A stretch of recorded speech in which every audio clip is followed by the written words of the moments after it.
السلام علیکم، welcome in Basit medicine care.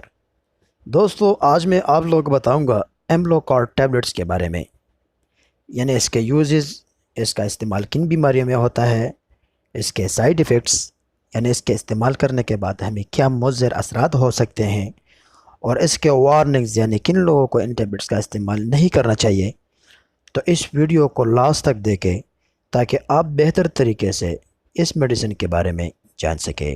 دوستو، ایملو کارڈ کی کمپوزیشن میں ہمیں ایک ہی ایکٹیو انگریڈینٹ ایملوڈیپائن ملتا ہے، اور اس کے مشہور برانڈز جو ہے اس میں ایک ایملو کارڈ ہے، اور دوسرا جو بہت ہی زیادہ مشہور ہے وہ ہے نارویسک۔ دوستو، اگر یوزز کے بات کریں تو ایملوڈیپائن کیلشیم چینل بلاکر ہے۔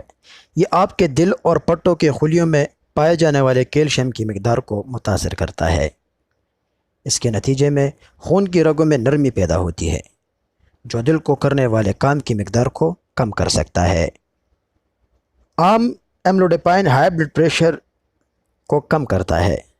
یہ سینے کے درد، انجائنا کی مختلف اقسام سے بھی چھٹکارا دیتا ہے۔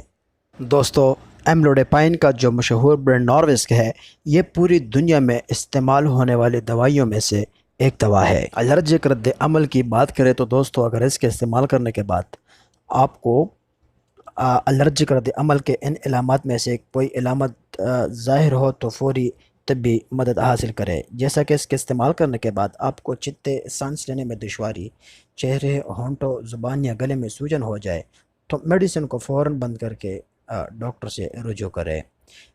اس کے علاوہ اگر آپ کے ہاتھوں، ٹخنوں یا پیروں میں سوجن، دل کی دھڑکنوں کا ضرب لگانا یا اپنے سینے میں لہر سی محسوس ہونا، سینے میں درد یا بھاری احساس، درد بازو یا کندھے تک پھیل رہا ہے، متلی پسینہ آ رہا ہے، عام بیمار احساس ہے، تو بھی میڈیسن کو فوراً بند کر کے ڈاکٹر کو اطلاع کرے۔ اس کے علاوہ دوستو، اگر اس کے سائیڈ ایفیکٹس کی بات کریں تو اس کے استعمال کرنے کے بعد آپ کو جو ممکنہ سائیڈ ایفیکٹس ہو سکتے ہیں، اس میں سر درد، چکر آنا، غنودگی، تھکاوٹ کا احساس، پیٹ میں درد، فلیشنگ، اس میں یہ سائیڈ ایفیکٹس شامل ہے۔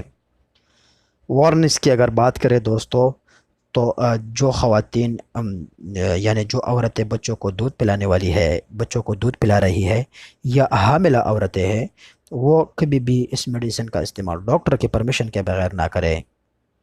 دوستو، کوئی بھی میڈیسن ڈاکٹر کے پرمیشن کے بغیر کبھی بھی استعمال نہ کریں، کیونکہ ڈاکٹر ہی بہتر جانتا ہے کہ اس وقت آپ کو کون سی ڈیزیز ہے اور آپ کو اس وقت کون سا میڈیسن لینا چاہیے۔ ویڈیو اگر پسند آئے دوستو تو پلیز ویڈیو کو لائک ضرور کریں اور زیادہ سے زیادہ ضرور شیئر کریں تاکہ ضرورت مند افراد تک اس معلومات کا فائدہ پہنچ سکے۔ بہت شکریہ۔